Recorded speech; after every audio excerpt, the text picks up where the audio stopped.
Hey everyone, I'm Ryan, and welcome back to my channel. I want to revisit a point I made a few videos ago. I've been really trying to upload videos. This is off topic, but I've been really trying to upload videos. I've just been running into roadblocks one after another because I thought I had good internet at the hotel I was at. They have terrible upload speed. I couldn't upload anything. I got home. Something's going on with my internet. It's really slow. Haven't been uploading, but I'm recording. I'm trying. But I want to revisit a point that I made in a previous video, and it was about rich people. Rich people providing jobs, and poor people always thinking rich people are so bad. And I made the point that, well, rich people can't be that bad. They're the ones providing the jobs. Poor people say rich people are greedy, yet rich people provide the jobs, give things back, blah, blah, blah. All of that being said, I had listened to a podcast on the Higher Side Chats, and Greg Carlwood was talking to a guy who was, I can't remember what he called it now, basically there's these guys that will go to other countries and ensure things are done economically the way certain people want. Either way, this guy's also talking about, if you have an issue with Walmart, especially in today's day and age, you email your friends and you tell your friend, you tell 10 friends, hey, let's all email Walmart and tell them, we're not going to buy this from them anymore until they prove they're changing their practices, what have you. He's going on and on and on about this. And two things came to my mind from all of this. One, that's a great idea to try to incite changes in big corporations by banding together. Absolutely, I'm 100% behind that. I think that's a fantastic idea. However, going back to the rich people part, are they that bad? Well, we know, like I said, they provide jobs. Some of them donate a lot of their money to charities, what have you. Well, I'll just pick on Walmart. Walmart, as far as I know, used to donate a lot of money to the Walton Foundation that the original Walton founded when he founded Walmart and stuff. Used to donate a lot of money. Now they have gotten to the point where they don't donate as much anymore, as far as I understand, and they kind of just hoard all their money. It's their money. I can't say anything about that. It's their money. They built their empire. We, the people, feed their fires, of industry. Give them their money. Now, are they that bad? Kinda. I don't even think they need to donate to charities, realistically. If the profits were shared down to the very bottom at these big corporations that are making billions upon billions of unfathomable numbers to a guy like me. The company that I work for is making billions and billions of dollars. If those profits could be shared all the way down the line instead of with the shareholders, you'd have a lot better way of life, in my opinion. If your people at the bottom are making great money, not even just good money, great money, say like at Walmart, if you increase the minimum wage at Walmart to $20 an hour, whatever the numbers are, you're still going to make a ton of money at the top because they're making so much money in general. But now your people at the bottom making $20 an hour, this newfound ungodly amount of money to them, maybe. Most of them are just going to spend it right back at Walmart. It's kind of a win-win. They get their money right back. Now, going back to my other point of could we change a corporation based on us banding together? This guy firmly believes so. However, this podcast I was listening to was about 10 years old. I just don't think that's feasible anymore.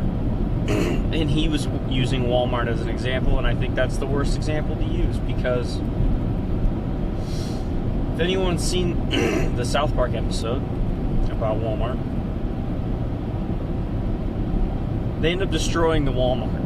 Walmart's terrible. It's got its hooks into us. It's got too good a pricing. Whatever. Hilarious. They destroy it. Then they all say, let's go shop at so-and-so's place down the street. And then there's a little montage real quick of everybody going in and out of this little store.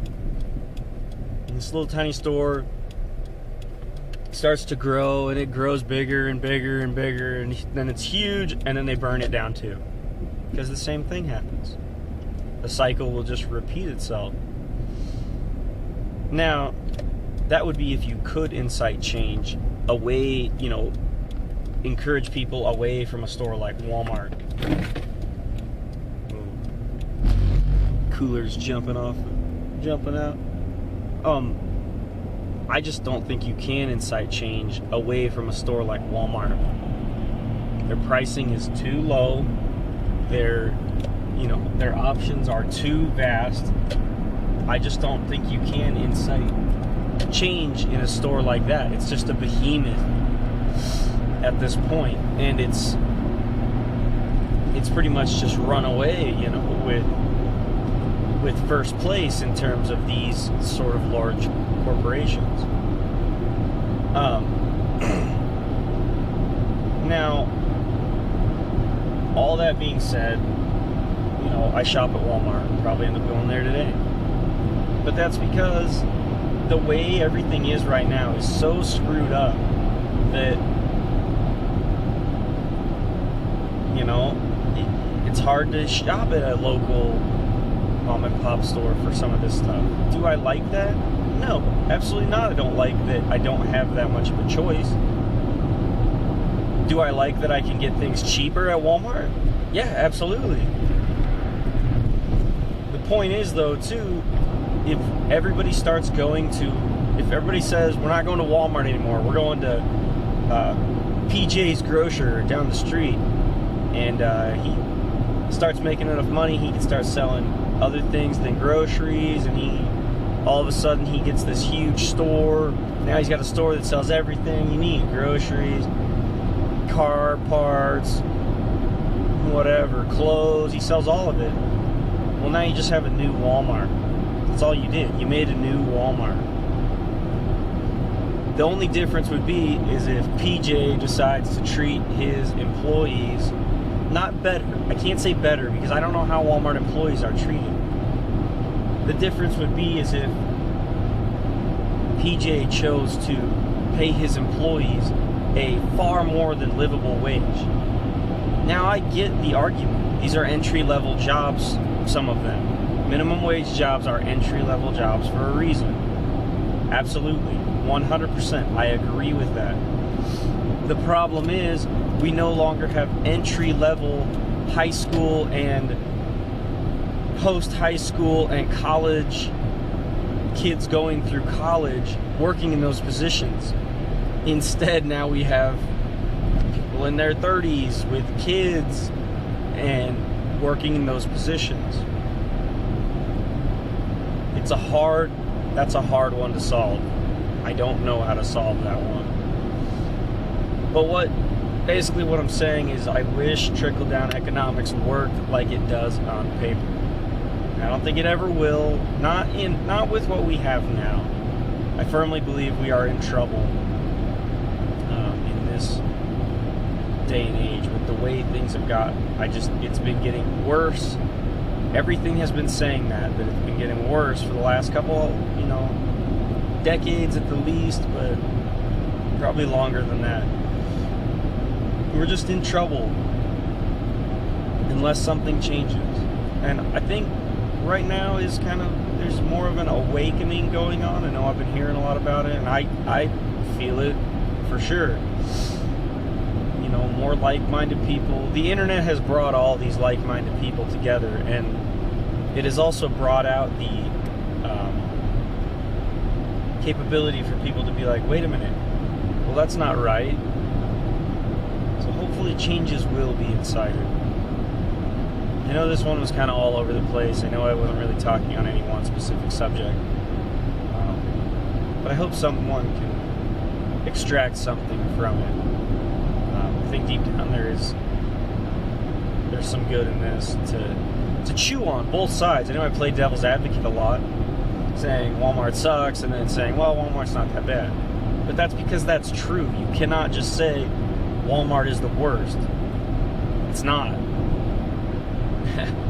You can't say Walmart is the worst as you're walking into Target. That's not how it works. It's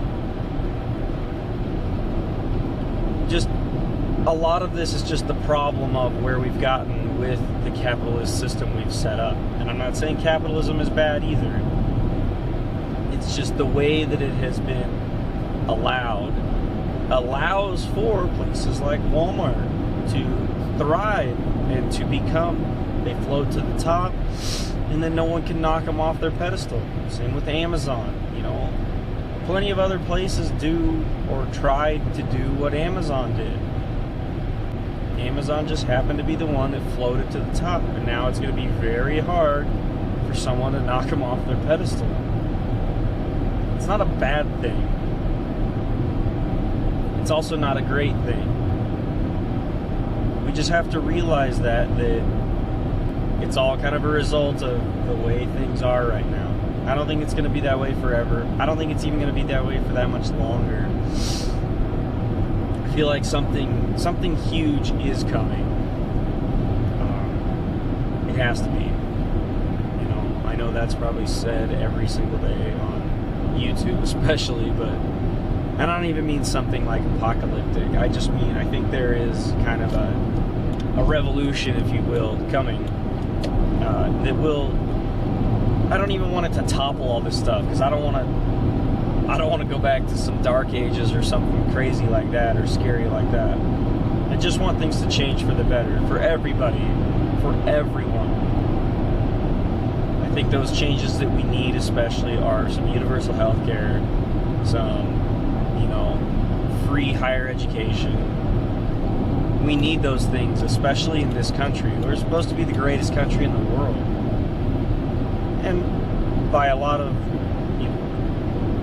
for a lot of reasons, we are. We are the greatest country in the world. I just think we could be better. And there's no reason we can't be. Free healthcare, free schooling. Those are liberal hippie pussy ideas. Well, maybe. But I also don't understand. I don't see the problem with taking care of each other as best we can. I don't see why healthcare shouldn't be a universal right to anyone. And as it stands right now, technically it's even worse, I pay a lot of taxes, and most of that probably in some roundabout way ends up going to pay for people who can't afford this stuff. I also end up paying a lot of medical bills, and my insurance pays a lot of medical bills at high rates, because a lot of that money in a roundabout way goes to pay for people who can't afford it. I'd rather have a flat, higher tax rate and then be able to just go to the doctor when I need to and not have to worry about it than have a already pretty high tax rate, then go to the doctor, then pay money hand over fist. Also, it could just be better. This is getting incredibly long, and I could probably continue to talk about this even longer. It's something I'm kind of passionate about, especially lately, because it's just really been bothering me. It's just been bothering me to